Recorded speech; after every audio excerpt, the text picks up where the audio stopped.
सद्गुरू म्हणतात की पैसा हा प्रामाणिकपणे आपल्या योग्यता वाढवून आणि विधायक कार्यासाठी कमावलेला पैसा, विधायक कार्यानी कमावलेला पैसा हा आपल्याला साधक ठरतो, नाहीतर तो बाधक ठरतो, हे लक्षात ठेवायचं. म्हणून चांगल्या मार्गाने मिळवलेला पैसा हा आपल्याला खूप फायदेशीर ठरतो. म्हणून सद्गुरूंनी काय म्हटलं, तुमची योग्यता वाढवा. प्रत्येकाला पैसा भरपूर पाहिजे असतो, पण त्यांची योग्यता नसते. मग ते शॉर्टकट घेतात. शॉर्टकट्स घेऊन तुम्हाला कधीच आयुष्यामध्ये आनंद मिळणार नाही, सुख मिळणार नाही, लक्षात ठेवायचं. म्हणून पैसा भरपूर कमवा सद्गुरू म्हणतात, पण सद्गुरूंनी काही गोष्टी सांगितलेल्या त्या म्हणजे प्रामाणिकपणे मिळवा, दुसरं विधायक मार्गाने मिळवा, आणि तिसरं योग्यतेप्रमाणे योग्यता वाढवून मिळवा. पैसा कमी मिळत असेल, काही लोकांना पैसा पुरत नसेल, त्यांनी आपली योग्यता वाढवली पाहिजे आणि पैसा कमवला पाहिजे. शॉर्टकट घेऊन पैसा कमवून कधीच फायदा होत नाही आयुष्यामध्ये, लक्षात ठेवायचं. ह्याच्याबद्दल मी काल चर्चा केली आणि हे सांगताना मी एक महत्त्वाची गोष्ट सांगितली की आपली योग्यता वाढवताना दुसऱ्यांची योग्यता कमी करू नका. कारण काही लोकांना सवय असते की आपली काठी वाढवायची कशी, तर दुसऱ्यांची काठी कापायची, म्हणजे आपली काठी मोठी झाली. तसल्या भानगडीत पडू नका. सद्गुरूने एकीकडे असं म्हटलं आहे की तुम्ही सुखाने जगा आणि इतरांना सुखाने जगू द्या, असं म्हटलं आहे. म्हणजे काय, स्वतः सुखाने जगा आणि इतरांना पण जगू द्या. इतरांना हैराण करू नका, इतरांना त्रास देऊ नका, त्यांचा जीव दुःखाने भरून टाकू नका, त्यांना सुखाने जगू द्या. कारण सर्वांच्या सुखात आपलं सुख लपलेलं आहे, असं सद्गुरूंनी सांगितलेलं आहे. सर्वांच्या सुखात आपलं सुख लपलेलं आहे. पुढे काय सांगतात, माणूस एकटा सुखी होऊ शकत नाही. माणूस एकटा सुखी होऊ शकत नाही. माणूस एकटा यशस्वी होऊ शकत नाही. माणूस एकटा जिवंत पण राहू शकत नाही, जगू पण शकत नाही. एवढं असताना आपण सर्वांना घेऊन सर्वांच्या सुखासाठी काहीतरी प्रयत्न करत करत आपण जर सुखी झाले तर खऱ्या अर्थाने तुम्ही सुखी व्हाल. नंतर आपण काय सांगितलं, त्याच्यामध्ये मी म्हटलं की हवं आपण जे म्हणतो, हाव असते आपल्याला, त्या हाव आपल्याला प्रॉब्लेममध्ये टाकते, असं मी म्हटलं होतं काल. तर मला एका मुलीने प्रश्न विचारला की मग अभ्यासामध्ये सुद्धा आपण जास्त हाव बाळगायची नाही का. छोटी मुलगी, लगेच तिने आपल्या अभ्यासाची तुलना केली की मी अभ्यास कशाला मग हावरटासारखा आणखीन करू, आहे तो खूप झाला. तिला माझं उत्तर असं आहे की आपल्या हिताचं आहे, जे आपल्या हिताचं आहे ना ते भरपूर कमवा, आणि त्याच्यासाठी ज्ञान हे आपल्या हिताचं आहे.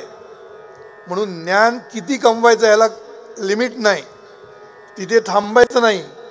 बाकीच्या ठिकाणी थांबायचं कुठे हा प्रश्न येतो.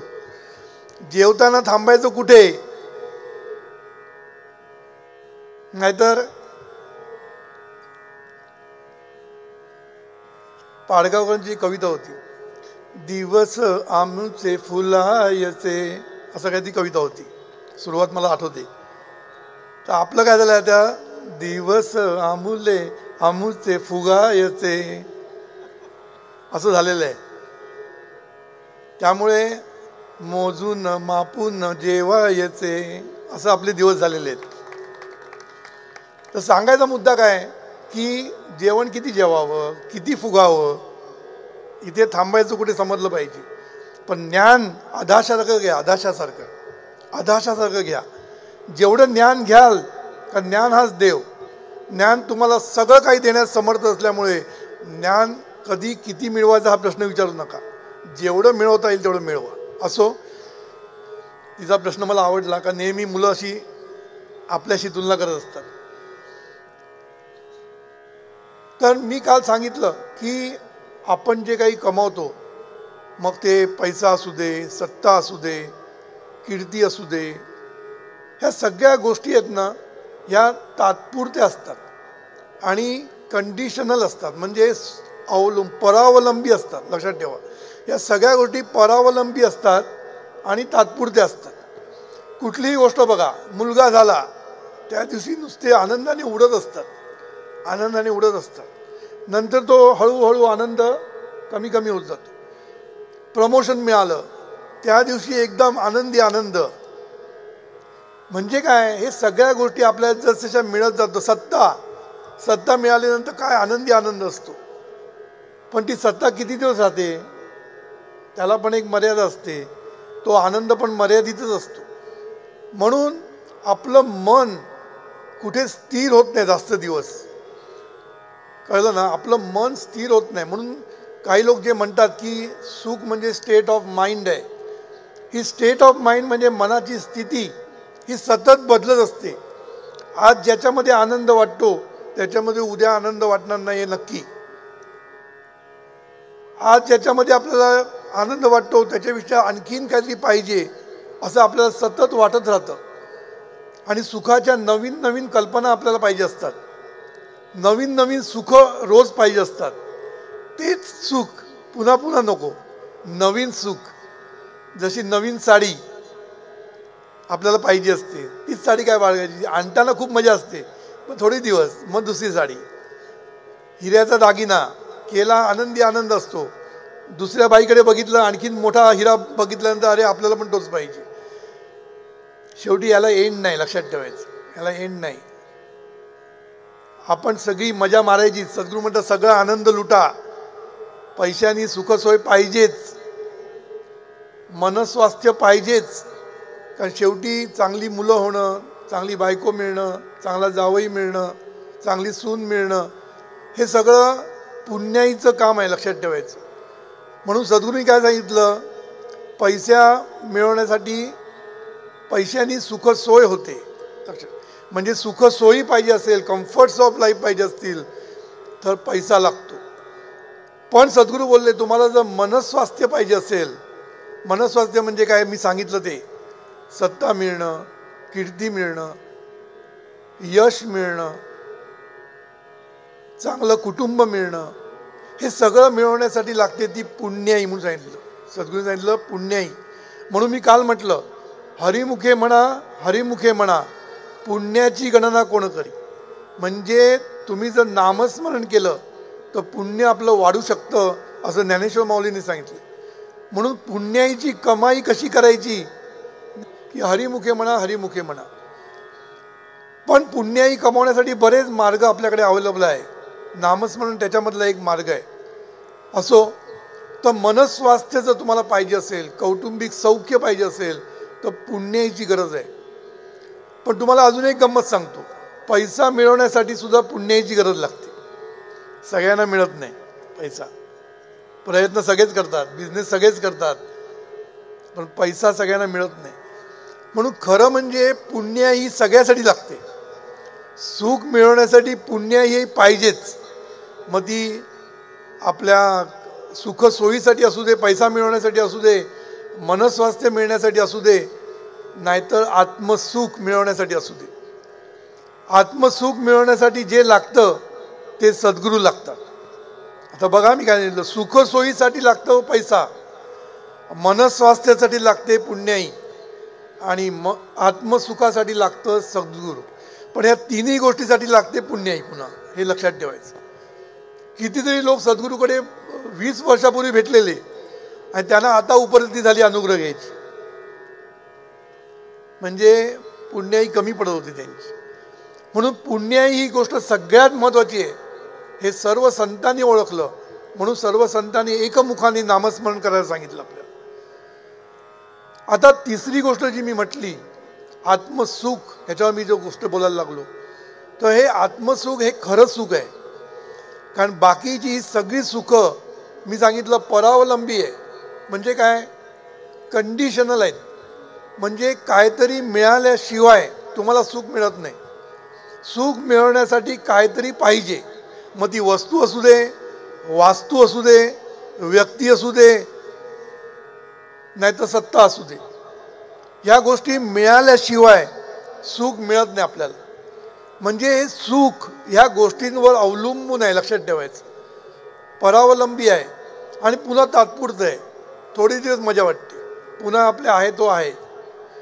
म्हणून खरं सुख हे शाश्वत असतं, ते परावलंबी नसतं, ते खरं असतं.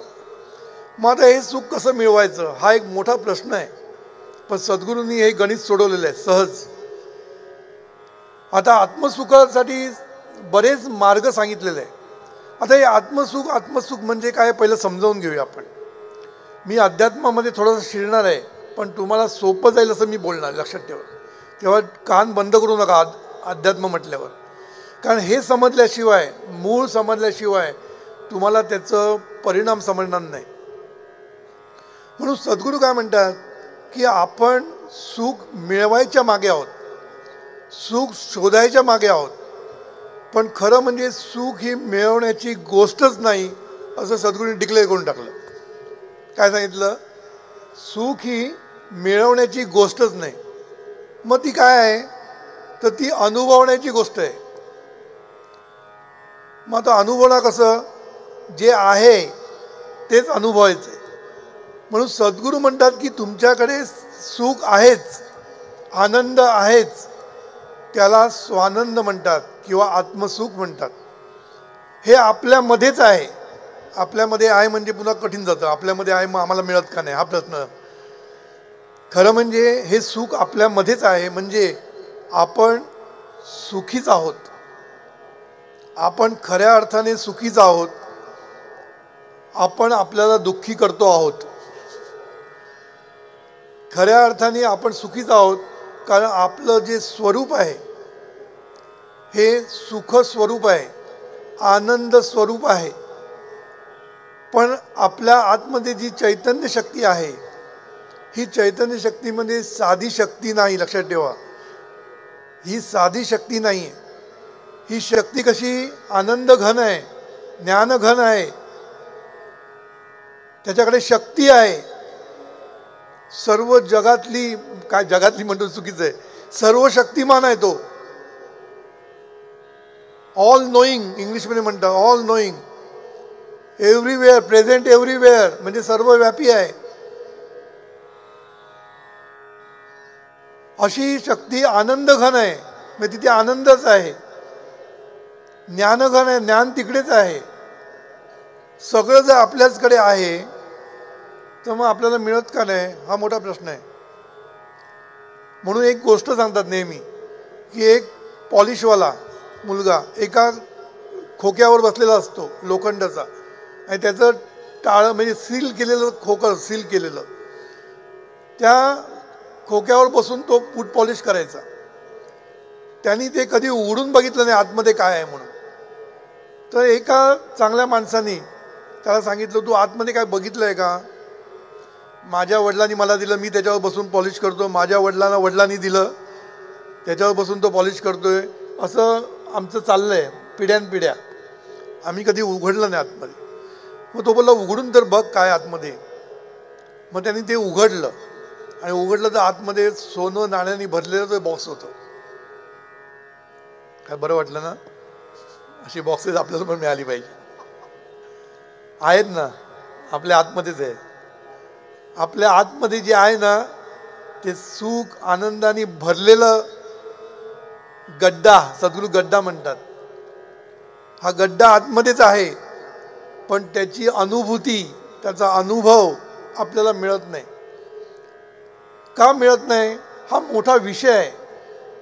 पण आपण एकदा एवढं समजून घेऊया की आपलं स्वरूप आनंद स्वरूप आहे, आणि ह्या शक्तीकडनं आपल्याला ते आनंद बाहेर काढायचा आहे. मग ही शक्ती कशी आहे? साधं सांगतो, सच्चिदानंद. सत म्हणजे शक्तिमान आहे, साध्या भाषेमध्ये एव्हर प्रेझेंट, नेहमी आहे, असतं, अस्तित्वाने आहे, शक्ती रूपाने आहे, म्हणून त्याला आहे म्हणतात. आहे म्हणजे नेहमी आहे, ते कुठेही जात नाही. त्याच्यावरची ही जी उपाधी आहे ही जाईल आणि येईल नवीन, पण ती शक्ती ही तशीच राहते, ती कुठेही जात नाही. अशी सर्व शक्तिमान शक्ती आतमध्ये आहे. आहे या शब्दाला अर्थ आहे, लक्षात ठेवायचं. मग ती कशी आहे? जाणीव स्वरूप आहे. ज्ञानस्वरूप म्हटलं म्हणजे त्याच्या ठिकाणी जाणीव आहे, म्हणजे ही शक्ती जाणते. साध्या भाषेमध्ये आपण एकमेकांना जाणतो, याला बघितलं की मी जाणलं, पैसा बघितला की जाणला, जाणतो की नाही? पैसा म्हटलं की लगेच समजेल. सोनं नाणं बघितलं की आपण जाणतो त्याला सोनं आहे. एखादा माणूस आवडत नाही त्याला जाणतो आपण. तर हे जाणणं आपल्याकडे सतत चालू असतं. हे का चालतं? कारण तिकडे जाणीव आहे म्हणून. जाणीव म्हणजे जाणणारी ती जाणीव. साध्या भाषेत आणखीन पुढे नको जाऊया. ही जाणणारी जाणीव आतमध्येच आहे आणि त्या जाणीवेमध्येच आनंद आहे. जाणीवेमध्ये आनंद पण आहे. पण या जाणीवेला स्वतःच्या स्वरूपाचा विसर पडलेला आहे. आता का पडला हे आपण बाजूला ठेवू सध्या. पण त्या जाणीवेमध्ये स्वतःच्या जाणीवेचा, स्वतःच्या स्वरूपाचा विसर पडलेला आहे. आता हे तुम्हाला कसं कळेल? कारण तुम्ही आता जे आहात, तुम्ही कधी असं समजता की मी सच्चिदानंद स्वरूप आहे असं कोणाला जरी वाटतं का? कारण त्याची अनुभूती आपल्याला नाही आहे. आपण स्वतःला गोविंदराव समजतो. काय समजतो? गोविंदराव. कारण त्या शक्तीने जेव्हा ही उपाधी धारण केली तेव्हा त्या शक्तीला जो विसर पडला जाणीवेमध्ये, स्वतःच्या स्वरूपाचा विसर जो पडला, आणि विसर पडल्यामुळे आठव झाला, त्याचा विसर पडला आणि आठव दुसराच झाला. आठव कशाचा झाला? या देहाचा आठव झाला. म्हणून ती शक्ती या देहाशी एकरूप झाली. ती शक्ती या देहाशी एकरूप झाली आणि ती शक्ती स्वतःला मी देह म्हणायला लागली. काय म्हणायला लागली? मी हा देह. म्हणजे जी शक्तिमान होती ती स्वतःला व्यक्ती म्हणायला लागली, ह्या देह म्हणायला लागली. आणि देहावर जे जे संस्कार झाले, नावापासून जे जे संस्कार झाले, ते सगळे तिने ॲक्सेप्ट केले आणि ती या देहाला, या संस्कारासकट एक व्यक्ती म्हणून स्वतःला समजायला लागली. म्हणून जो गोविंद होता तो आता गोविंदराव म्हणून स्वतःला समजायला लागला. गोविंदराव. कळते मी काय म्हणतो ते? साध्या भाषेत सांगितलं.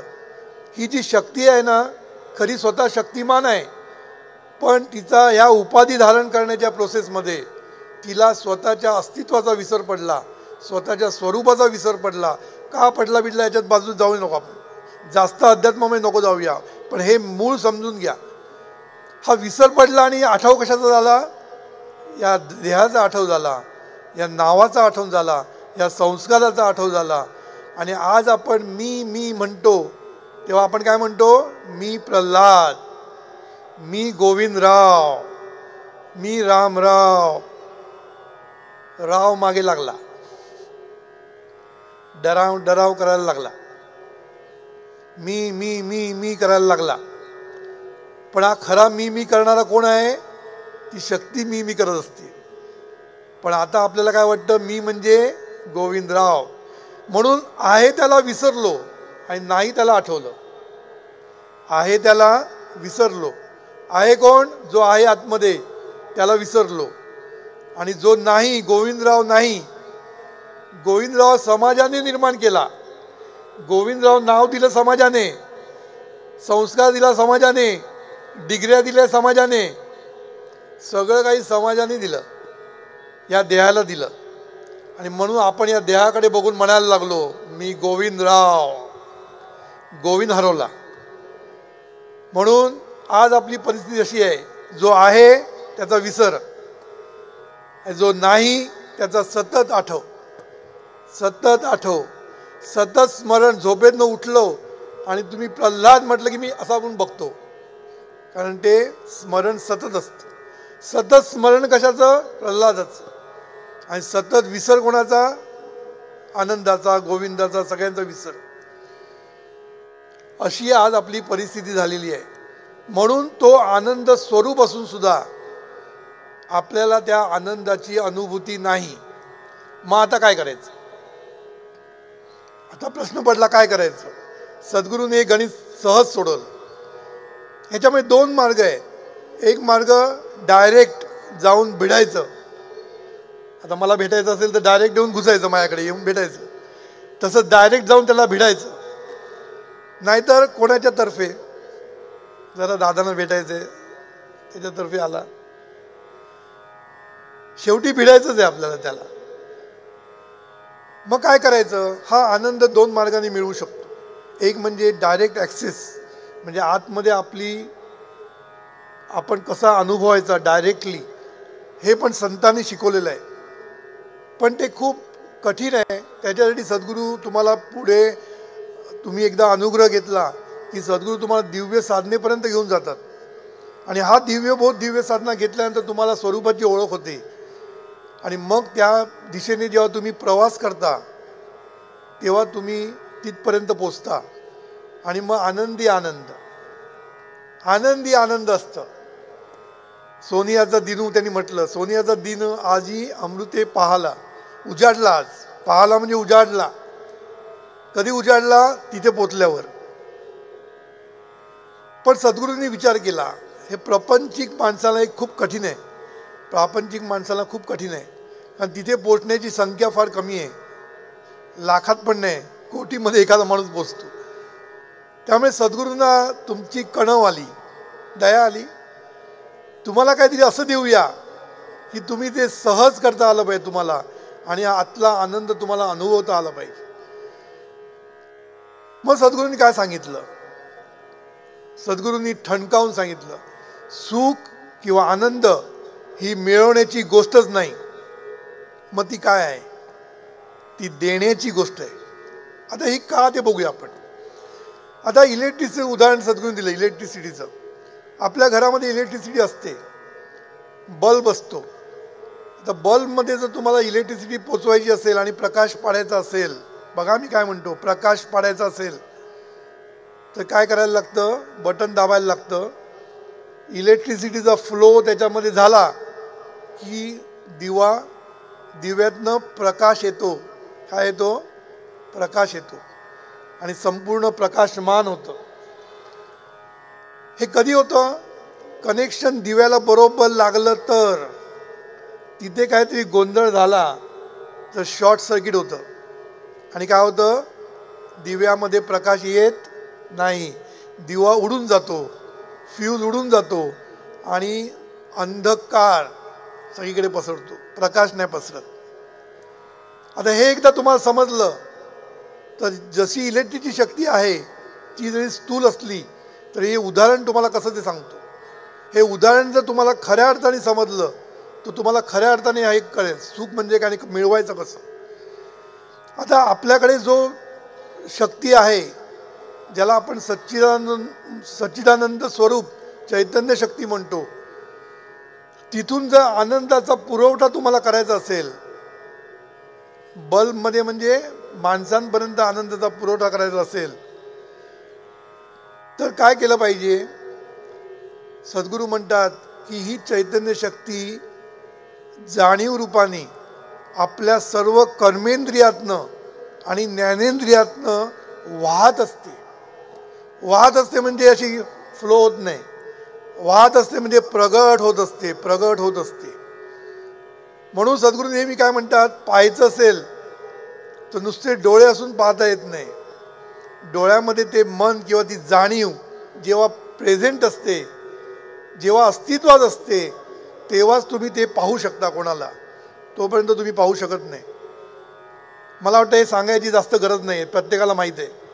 आपण एखाद्या माणसाकडे पाहत असतो पण विचार दुसरेच चाललेले असतील, जाणीव दुसरंच काहीतरी व्यापत असेल तर आपल्याला तो माणूस दिसत नाही.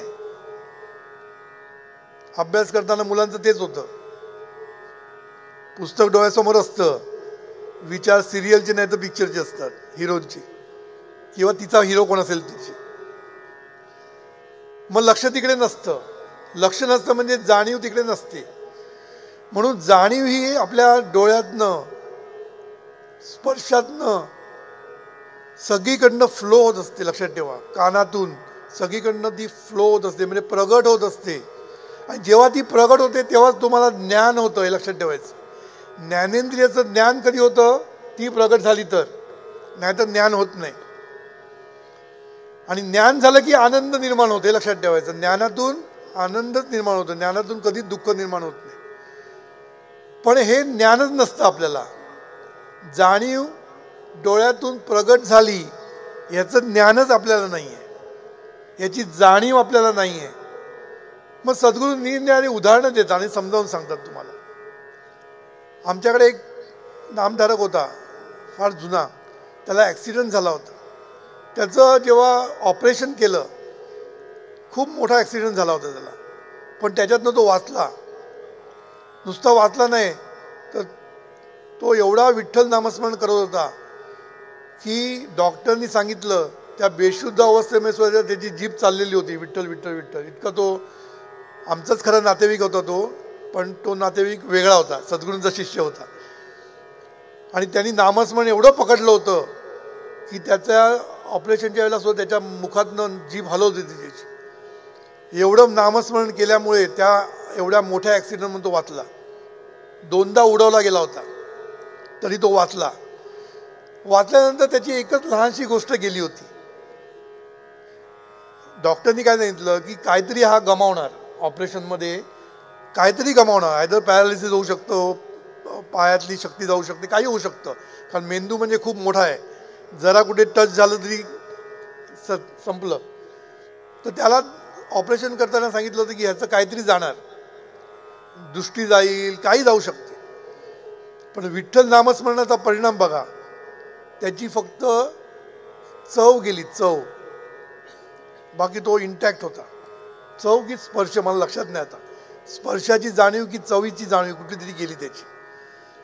पण तेव्हा मला विचार आला की जर चव गेली आपली तर विचार करा, आता आपण जेवतो तेव्हा किती मजा असते ना, चवीने जेवत असतो ना आपण. पण ही जर चवच नसेल तर तुम्हाला आनंद होईल काय? जेवणामध्ये जेवणामध्ये आनंद होईल? कारण तुम्हाला त्याचं ज्ञान होणार नाही. त्या चवीचं ज्ञान जोपर्यंत होत नाही तोपर्यंत आपण काय खाल्लं हे समजलंच नाही, तर आपल्याला ज्ञान कसं होईल? आणि ज्ञान नाही झालं तर आनंद कुठून येणार? म्हणून सद्गुरू निर्णय डोळ्यांना पाहतो पाहतो ही जाणीव आनंदाचं प्रक्षेपण करत असते. आनंद तिथे अस्तित्वात असतो, पण त्याची आपल्याला जाण नसते. का? नेहमीच झालं, नेहमीच झालेलं आहे. सुरुवातीला खूप मोठं वाटतं.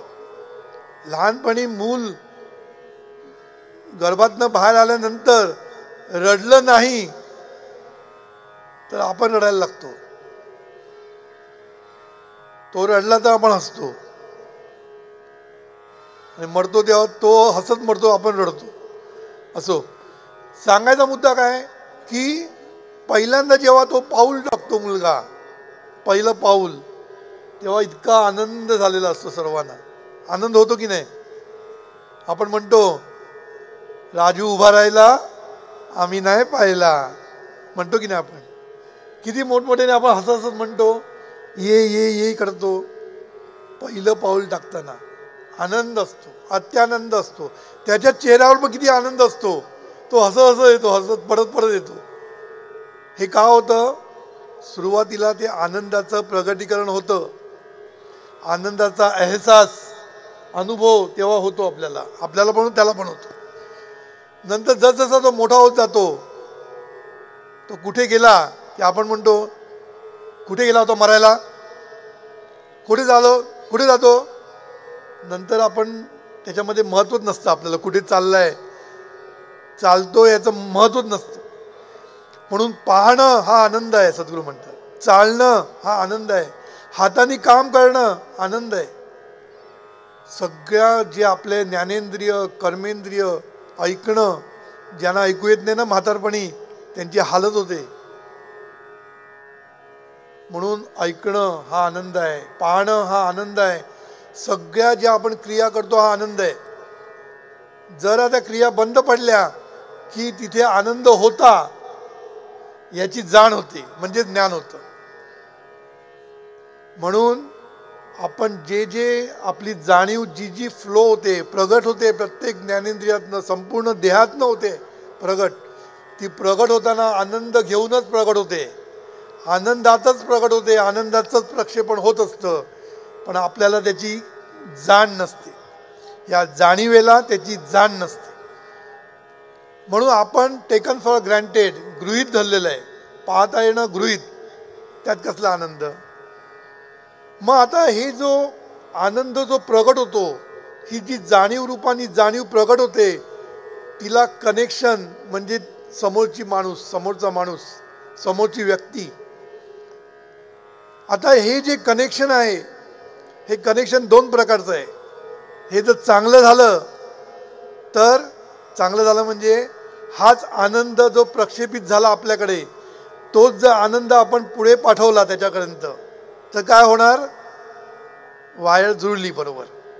आणि मग त्याच्या तोंडावर जो हास्य येणार, त्याला जो आनंद होणार, तो आनंदाचा प्रकाश बाहेर येणार, आनंदाचा प्रकाश बाहेर येणार. आणि ह्या प्रकाशामध्ये आपण पण आनंदात न्हाऊन निघणार, हे लक्षात ठेवा. कळते मी काय म्हणतो ते. हे जे कनेक्शन आहे, हे जर आनंदात कनेक्शन असेल, कारण जाणीव ही आनंद स्वरूप आहे, ती आनंद घेऊनच जर पुढे गेली आणि त्याला जर कनेक्ट झाली, तर जो प्रकाश येणार तो आनंदाचा प्रकाश असणार. आणि त्या प्रकाशामध्ये आपण पण न्हाऊन निघणार, म्हणजे आपल्याला सुद्धा आनंद मिळणार. म्हणून सद्गुरू काय म्हणतात की आनंद वाटा, वाटता वाटता लुटा.